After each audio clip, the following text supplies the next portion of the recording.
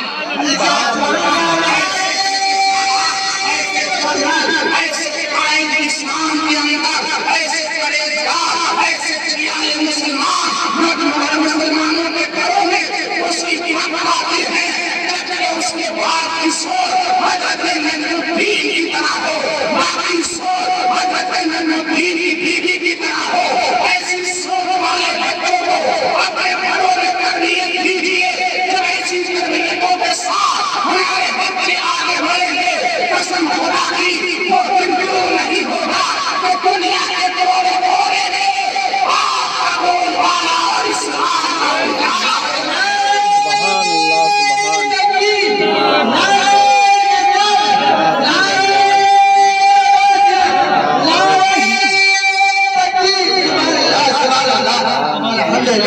اسلامی بھائیوں اور آج کے حالات مسلمانوں کے اتنے پلپلے ہیں، اتنے پسپسے ہیں، اللہ اکبر کبیرہ، نبی کی ناموس پر انگلیاں اٹھائی جا رہی ہیں، نبی کے نام پر کس طریقے سے جنگی زبانوں کا استعمال کیا جا رہا ہے، طرح طرح کی زبانیں استعمال کی جا رہی ہیں، بدگمانہ نبی کے نام پر کی جا رہی ہے، کیسے کیسے ناموں سے رسالت کی دھجیاں آج اڑائی جا رہی ہیں، لیکن قوم مسلم کے اندر جذبات پیدا نہیں ہو رہے ہیں، سب سن رہے ہیں، سن کے ادھر سے ادھر کرتے رہے ہیں، کہہ رہے ہیں ان کی طاقت ہے، ان کی طاقت ہے، لیکن سنو کسی نوجوان جوان حضرت سلطان صلاح الدین ایوبی بیت المقدس کو فتح کیا تھا، قرآن اکرام کا قافلہ اللہ اکبر مدینہ کے لیے جا رہا تھا، تو بیت المقدس کے بادشاہ نے اللہ اکبر الجزان ملت اسلامیہ ان حاجیوں کے اوپر حملہ کروایا، اور حملہ کروانے کے بعد ایک حاجی کو پکڑ کے کہا، اے حاجی اگر تیرے نبی نے طاقت معاذ اللہ تو بلا لے اپنے نبی کو تاکہ میری تلوار کے بار سے تجھے بچا سکے۔ اللہ اکبر، اس نبی کے دیوانے نے آواز لگائی تھی، اغثنی یا رسول اللہ، اے آقا ہم گناہگاروں کی مدد فرمائیے۔ اللہ اکبر، اس بادشاہ نے ان مسلمانوں کی گردن کو مار دیا اور خوش ہوتا چلا گیا۔ عزیزان ملت اسلامیہ، اس بات کی اطلاع جب سلطان صلاح الدین ایوبی کو پتہ چلی تو جانتے ہو اسی وقت سلطان صلاح الدین ایوبی نے قسم کھائی تھی، یا الہ العالمین، ایوبی جب تک بستر پر نہیں لے گا جب تک اس کافر کو وصل جہنم نہیں کر دے گا۔ عزیزان ملت اسلامیہ، جس دن گھوڑے کے پیر پہ گزرتا تھا رات سلطان صلاح الدین ایوبی کی ایک جو ہے چوب ہوتی تھی، اس سے ایک جگہ کا پوری رات کھڑے رہتے تھے اور یہی دعا کرتے تھے، مولا وقت کو سمیٹ دے، مجھے اتنی جلدی وہاں بیت المقدس کو بھیج دے تاکہ اس نبی کی گستاخ کی گردن اپنے ہاتھ سے قلم کر سکوں۔ معلوم ہے ایک دن دو دن نہیں، ایک مہینہ دو مہینے نہیں، مسلسل سلطان صلاح الدین ایوبی 2 سال بعد یہی چکر جستجو میں رہے۔ 2 سال کے بعد جب بیت المقدس فتح ہوا اور وہ ذلیل بادشاہ جب میرے سلطان کے سامنے لایا گیا تو حضرت سلطان صلاح الدین ایوبی نے اپنا تیور بدل کے میان سے تلوار نکالی باہر اور کہا، اے ظالم، تو کہتا تھا کہ اگر تمہارا نبی باور والا ہے تو اسے بلا، میرا مقابلہ کر، تو دیکھ میرے نبی تو نہیں لیکن نبی نے تیرا کام تمام کرنے کے لیے اپنے پردے پڑھنے والے نوکر کو بھیج دیا۔ سبحان اللہ، سبحان اللہ، سبحان اللہ، سبحان اللہ۔ نعرہ تکبیر، نعرہ رسالت، نعرہ غیثیت، جیسے میلاد النبی، جیسے غوث اعظم، نعرہ تکبیر، سبحان اللہ۔ اور یہ سب چیزیں جب آتی تھی مسلمانوں کے اندر جبکہ ان کے ماں باپ کا کردار بڑا اچھا ہوتا تھا۔ بے شک، بے اصل شک۔ پرورش بچوں کی جو ہے اپنی نسلوں کے اندر دینی ایمانی حرارت کو پیدا کرنے کی ذمہ داری ہے، وہ سب سے بڑی کس کی ہے؟ ماں باپ کی۔ بے شک، کس کی ذمہ داری ہے؟ ماں باپ۔ ماں باپ کی۔ ماں باپ چاہیں تو اپنے بچے کو مسجد کا نمازی بنا دیں، ماں باپ چاہیں تو اپنے بچے کو جواری بنا دیں، ماں باپ چاہیں تو اپنے بچے کو قاری قرآن بنا دیں، ماں باپ چاہیں تو اپنے بچے کو نچیتا اور گانے گانے والا بنا دیں، بے شک۔ ماں باپ چاہیں تو بچے کو اپنے نبی کا دیوانہ بنا دیں، اور ماں باپ بھی چاہیں تو اپنے بچے کو دنیا کا دیوانہ بنا دیں۔ لیکن دور حاضر میں ہم تو یہ دیکھتے ہیں کہ ماں باپ نہ تو مسجد کا نمازی اپنے بچوں کو بنا پا رہے ہیں، نہ اپنے بچوں کو اللہ اکبر دین کا غازی بنا پا رہے ہیں، نہ اپنے بچوں کو قرآن کا قاری بنا پا رہے ہیں، نہ اپنے بچوں کو نبی کا دیوانہ بنا پا رہے ہیں۔ ہاں یہ ضرور ہے کہ اپنے بچوں کو دنیا کا دیوانہ ضرور بنا رہے ہیں، ناچنے والے اپنے بچوں کو ضرور بنا رہے ہیں۔ کیسے نچایا جاتا ہے؟ اگر ہمارے بچے اسکولوں میں پڑھتے ہوتے ہیں، بیٹی پڑھتی ہے، بیٹا پڑھتا ہے، جب اسکولوں میں فنکشن ہوتا ہے، واہ میری قوم شرم سے مر جانا چاہیے، فنکشن ہوتا ہے تو باپ بھی کھڑا ہے، بھائی بھی کھڑا ہے، ماں بھی کھڑی ہے، اور اللہ اکبر دوست بھی کھڑے ہیں، رشتے دار بھی ہیں، اور اسکولوں میں دوسرے دھرم والے لوگ بھی کھڑے ہوتے ہیں۔ تیری بچی جب آپ اس کا کریں کے اسٹیج پر آ کر ڈانس کرتی ہے، کتنا مزہ لیتے ہیں سارے لوگ، تالیاں بجائی جاتی ہیں، تیری بیٹی کی جسم کی نمائش ہو رہی ہے، تو بھی ہنس رہا، تیری ماں بیوی بھی ہنس رہی ہے، بھائی بھی ہنس رہا، تمہاری غیرت کہاں مر گئی کہ نبی کی وہ چہی تھی لاڈلی کہ جس بیٹی کو میرے نبی نے کتنا اونچا رتبہ دیا کہ اپنے دل کا ٹکڑا میرے نبی نے فرمایا جس بیٹی کو، آپ اس بیٹی کو گانوں کی دنیا کے اسٹیج پر لا کر کے نچاتے ہو اور اوپر سے ہاتھ پیر تالیاں بجاتے ہو، تم کس کی پیروی کرنے چلے؟ اب اس عمل کرنے کے بعد میں اگر تمہاری بیٹی کی عزت برسر چوراہا نیلام نہیں ہوگی تو کیا ہوگا؟ تمہاری بیٹی دوسروں کے نیچے نہیں رونے جائے گی تو کیا ہوگا؟ دوسروں کے بستروں کی زینت آج میری بیٹی بن رہی ہے. آپ تو گھروں میں ہو، آپ کی بیٹی ہاسٹل میں پڑھ رہی ہے.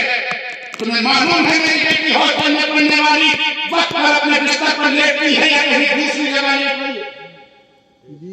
بتائیے، جانتی ہو؟ نہیں جانتے. اور جب یہ سماج کے اندر گندگی پیدا ہو جائے گی تو بتائیے کہاں سے ایمانی جذبات پیدا ہوں گے؟ جب اللہ اکبر دوسروں کا خون ہماری بیٹیوں کی رگوں میں چڑھ چکا ہے، دوسرے دھرم والوں کا خون ہماری بیٹیوں کی رگوں میں دوڑ چکا ہے، تو ظاہر سی بات ہے شادی کا موقع آئے گا. اگر امام صاحب کہیں گے جناب ہم نکاح نہیں پڑھائیں گے، اگر ڈیجے بجایا جائے گا تو بیٹی سینہ تان کے کھڑی ہو جاتی، امام پڑھا مت پڑھا، لیکن میں تو نہ دوں گی، میں تو پڑھاؤں گی. اس لیے کہ بچپنے سے اس کی بھوکی میں دین پہنچا ہی نہیں، اسلام پہنچا ہی نہیں، نبی کی لڑائی پہنچی ہی نہیں. اگر نبی کی سیرت پہنچی ہوگی، حضرت فاطمہ کی سیرت میری بیٹی کی زندگی میں جو ہے کیا ہوگا، وہ یقیناً آج میری بیٹی امام کے کہنے سے پہلے ماننے والوں کے منہ میں پرانا لاتی اور کہتی ہے بات کسی جو ہے کروائی کا نہیں ہے، یہ بات نبی کے غلام نبی کا. ماشاءاللہ سبحان اللہ. کیا کریں، کس سے کہیں، دل کے پھپولے جل اٹھے سینے کے داغ سے، گھر کو آگ لگ گئی گھر کے چراغ سے. کس سے کہیں، کس کو بتائیں دل کا درد، کس کو سنائیں اپنے دل کی بات. آج اللہ اکبر میری قوم کے نوجوان بھی بے فکر ہیں. اور حقیقت یہی ہے کہ اگر آج میری قوم کا نوجوان دوسروں کے اوپر غلط نظر ڈالے گا تو یہ نہ سمجھے کہ تمہاری بہن بیٹی محفوظ رہے گی. اگر تم دوسروں کے اوپر غلط نظر ڈالو گے تو کل کو دوسرا تمہاری بیٹی کو بھی غلط نگاہ سے دیکھے. اسلام کی یہی تو شان ہے کہ اسلام نے نگاہوں کی حفاظت کے لیے جو حکم دیا، نگاہوں کو جھکانے کا حکم دیا. جو لالچ پیدا ہوتا ہے وہ آنکھوں سے پیدا ہوتا ہے. اس لیے اسلام نے پیغام دیا کہ آنکھیں جھکا کے رکھو، سینہ دبا کے آنکھیں زمین پر گاڑ کے چلو. کیوں چلو؟ اس لیے اگر آنکھیں اٹھا کے چلو گے تو کسی کا اچھا مکان دیکھو گے، لالچ پیدا ہوگا کہ آج میرا بھی ہو جائے. آنکھیں اٹھا کر چلو گے، کسی کی گاڑی دیکھو گے، لالچ پیدا ہوگا کہ آج مجھے بھی مل جائے. آنکھیں اٹھا کر چلو گے، اس میں جمال دیکھو گے، اللہ اکبر، نفس اس کی طرف جو ہے رہنمائی کرے گا. کہو گے کاش یہ لڑکی تھوڑی دیر کے لیے مجھے مل جائے تاکہ میری نفسانی خواہشات مل جائے. اور ایسا کرتے کرتے وقت وہ آتا ہے کہ اللہ اکبر مکان اچھا کرنے کے لیے آپ حرام کام میں لگ جاتے ہیں، جھوٹ کھیلنے لگ جاتے ہیں، سود لینا شروع کر دیتے ہیں، سچے بازی کرنا شروع کر دیتے ہیں. اگر دودھ کا کاروبار ہے تو دودھ میں ملاوٹ شروع کر دیتے ہیں، دال میں ملاوٹ کرتے نظر آتے ہو، آٹے میں ملاوٹ کرتے نظر آتے ہو، تیل میں ملاوٹ کرتے نظر آتے ہو. اگر ریتا بیچنے والے ہو اللہ اکبر تو 1 کوئنٹل ریتا ہے تو 2 کوئنٹل پانی ڈال کے گیلا کرتے ہو تاکہ کانٹے پہ جب چلے تو 3 کوئنٹل بیٹھ جائے. عزیزان ملت اسلامیہ اس طریقے سے گھوٹالے بازی کیوں؟ یہ نکاح کا قصور ہے. تم نے نکاح والی مقام پہ اس کی خوبصورتی دیکھ کر بخشیدار نے حملہ کر دیا، دل میں اس کی خوبصورتی بھا گئی اور تم حرام حلال نہیں دیکھ رہے ہو، بلکہ کوشش یہ ہے چاہے پیسہ کیسا بھی ہو، سفید ہو یا کالا ہو، جہاں سے آئے کیسے آئے، مکان خوبصورت ہو جائے، بالی میرے پاس میں آ جائے، بندہ میرا بن جائے، ایسی مل جائے لے لو. اللہ اکبر میرے پیارے ذرا غور کرو، یہ سارا گناہ کس سے کیا؟ نکاح نے کیا. اس لیے میرے نبی نے فرمایا میری قوم کے لوگوں نکاح میں چیرل پہ چلا کرو، زمین پر نکاح گار پہ چلا کرو. صحابہ نے عرض کیا کیوں؟ تو میرے نبی نے فرمایا اس لیے کہ تمہاری پیدائش اس سے ہے، تمہیں جانا اسی میں ہے، تمہیں اٹھنا